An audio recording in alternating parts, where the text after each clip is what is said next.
So nandito naman tayo ngayon, papunta tayo sa isang dito pa rin sa loob ng Araneta Center na kainan to mga guys. So makikita nyo, hindi lang kainan, pwede ka rin uminom dito, may mga drinks din sila. So yun mga guys, no, may halo-halo dito, kung ano yung mga pagkain na nandito, mayroong mga street foods, mayroong mga silog-silog yan mga guys. So check it out guys, tingnan natin kung gaano kasarap yung mga pagkain nila dito.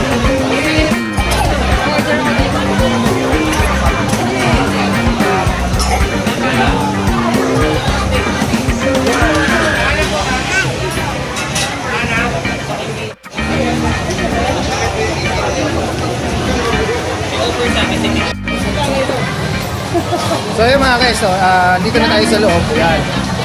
Yan makikita nyo mga guys, marami kayo pwedeng ordering dito sa loob. Yan, masasarap yung mga pagkain nila. Yan, nakakita rin ako din kanina. So yan, may mga ihaw-ihaw din sila, may mga seafoods. Yan guys, makikita nyo, sarap. Yan, may seafoods, merong calamares, tilapia. So mag-i-enjoy ka talaga dito sa loob mga guys, hindi lang sa mga rice and nandun. Hindi, pati na rin dito sa loob ng parang street food area nila, no? Parang food court nila. So marami ka talagang makakain. So mag-i-enjoy ka, halo-halo.